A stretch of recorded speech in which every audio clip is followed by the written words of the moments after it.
Olá, bom dia! E está no ar o Saúde RS, o Jornal da Saúde. O primeiro programa de 2026 deste sábado, 3 de janeiro, aqui na Masper TV. Eu sou Paulo Viana e agradeço sua audiência. Vamos aos destaques. Hoje, no programa Janeiro Branco, alerta sobre saúde mental, robótica e cirurgias de alta tecnologia, rinoplastia, priorizando a saúde respiratória e a jornada da paciente com câncer de mama, do diagnóstico ao pós-tratamento. Continue conosco, estamos só começando.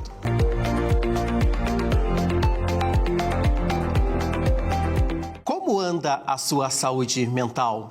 O ano está começando e junto com ele o Janeiro Branco, mês de conscientização que reforça a importância de cuidar da mente. Para abordar esse tema, contamos com o psiquiatra Dr. Luca Spanenberg, preceptor da residência em psiquiatria no Hospital São Lucas da PUC-RS, professor nos programas de Medicina e Ciências da Saúde e de Ciências Criminais, coordenador do Programa de Psiquiatria Intervencionista do Hospital São Lucas e pesquisador do INSER. Bom dia, doutor. Seja bem-vindo ao primeiro Saúde RS de 2026. Prazer recebê-lo. Muito obrigado. É um privilégio estar aqui abrindo esse ano com um tema tão relevante. Qual o objetivo da campanha Janeiro Branco e por que é tão importante discutir a saúde mental? Então, saúde mental hoje é a principal questão de saúde no mundo, né? Uma pesquisa da Ipsos, que vem sendo repetida há vários anos, mostrou, uma pesquisa que se faz em mais de 30 países, com mais de 60 mil pessoas, mostrou que saúde mental hoje alcançou o primeiro lugar na preocupação de saúde das pessoas ao redor do mundo, passando câncer, doenças crônicas, diabetes. Então, é um tema absolutamente relevante.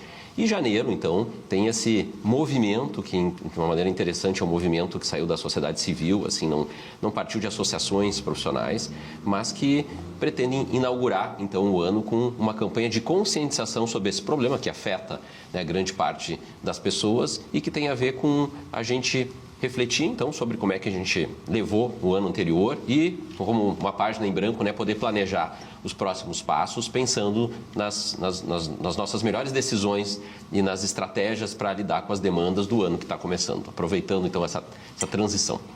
Como está o cenário da saúde mental no Rio Grande do Sul e no Brasil? E o que esses dados revelam?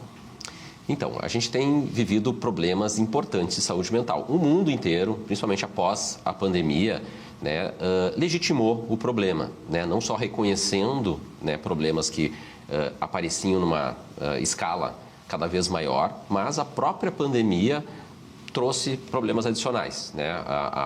Houve uma explosão de diagnósticos de ansiedade, de depressão, uma série de outros comportamentos, né, que não são saudáveis para a nossa saúde mental. O isolamento social trouxe isso. Então, o mundo hoje vive um problema de saúde mental muito grande. No Brasil e em vários países não desenvolvidos, esse problema é exacerbado em função de uma série de questões estruturais.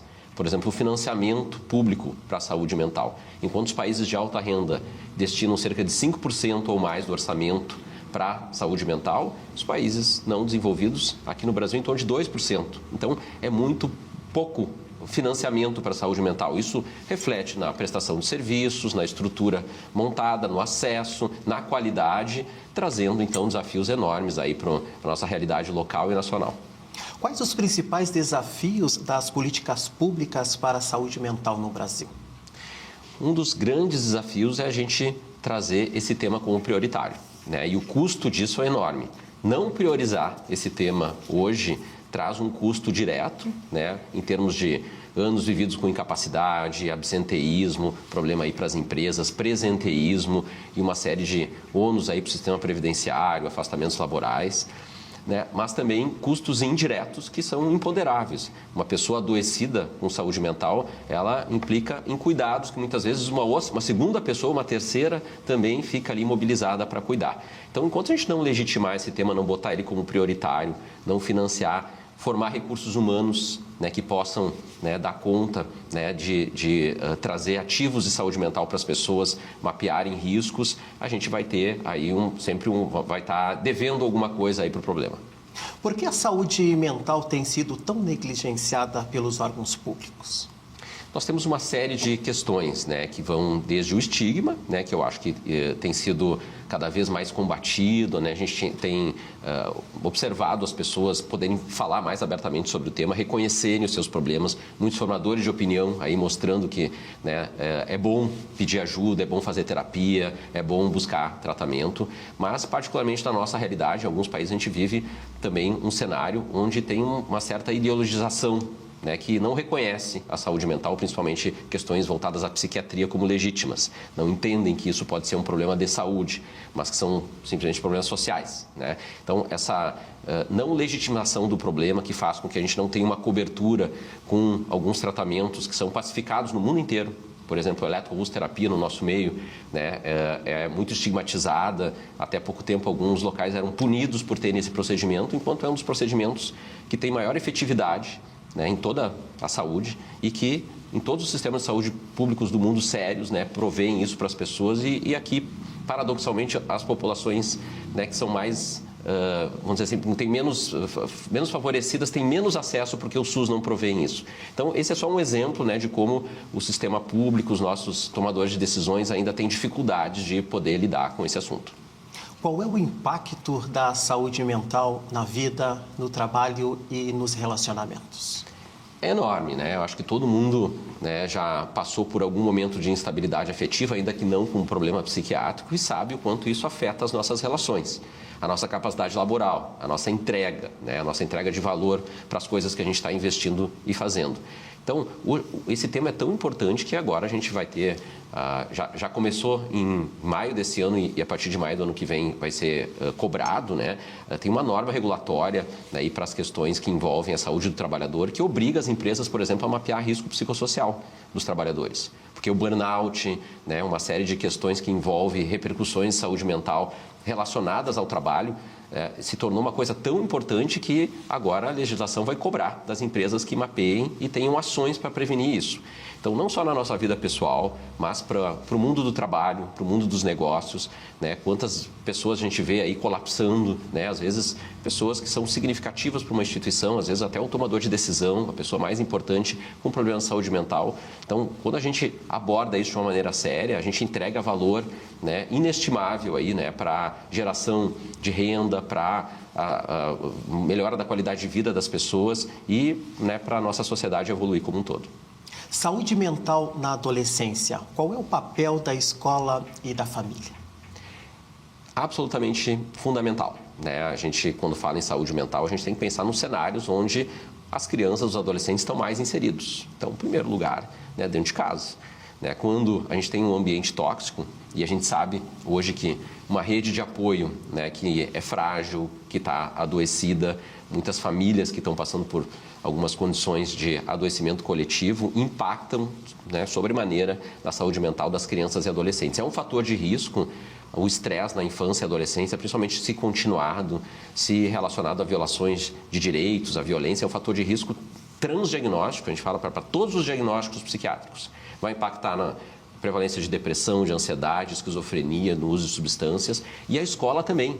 A escola é um grande espaço de prevenção, né? E, de novo, em países desenvolvidos, há muitas ações de promoção e prevenção à saúde mental, onde se trabalham ativos, por exemplo, de habilidades socioemocionais, as soft skills, que hoje estão sendo habilidades, né, até mais importantes para algumas empresas do que as hard skills, né? Porque hoje aprender, né, a capacidade de aprender a pessoa tem, às vezes ela não sabe, mas ela pode aprender. Agora, regulação emocional, capacidade de lidar com frustração, capacidade de lidar com pressão, isso é uma habilidade que se treina na infância e na adolescência.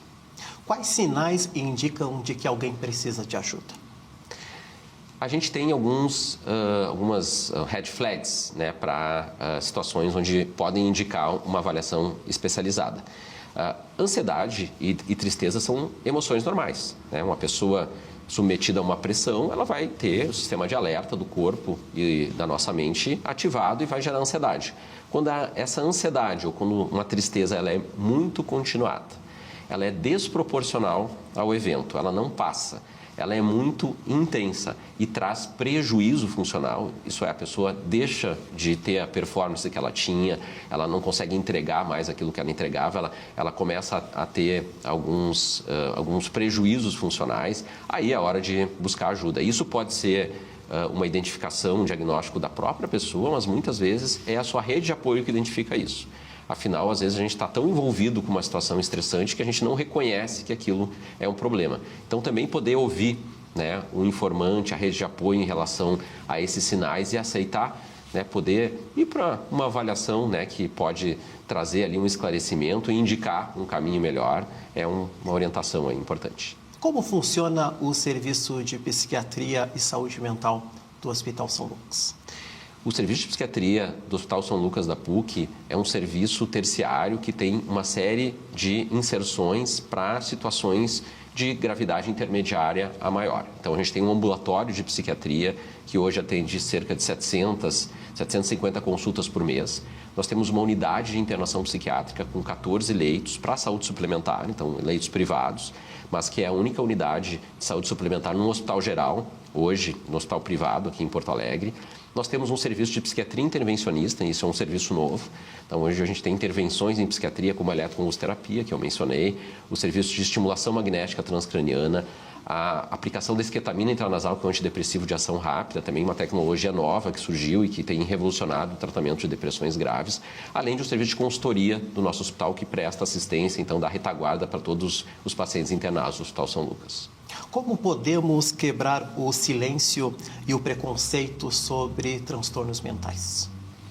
Aqui é um bom exemplo, Paulo, eu te agradeço o espaço, né, onde a gente pode conversar sobre isso, trazer informação, apresentar, então esclarecer sobre a demanda que já existe. Eu acho que várias coisas que eu estou trazendo aqui as pessoas de alguma maneira já intuem, né, mas a gente poder, né, ter acesso à informação de qualidade é super importante. Então, disseminar informação, provocar os nossos tomadores de decisão, né, para pautarem com prioridade a saúde mental. Eu tenho certeza que se a gente valorizar mais essa dimensão, a gente entrega um valor inestimável para toda a sociedade e isso ganha escala numa série de outras condições de saúde. Muitas vezes as pessoas descompensam porque elas não estão bem na saúde mental. Então, cuidar da saúde mental também é cuidar da saúde física. Qual recado gostaria de deixar neste Janeiro Branco? O recado é: cuide da sua saúde mental. Né?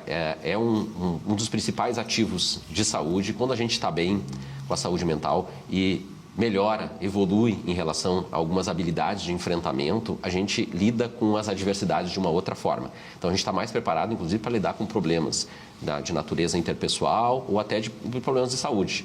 Então, cuidar da saúde mental é talvez um dos maiores investimentos que a gente possa fazer hoje para que a nossa vida seja melhor. Lucas Spangenberg, psiquiatra do Hospital São Lucas da PUC-RS.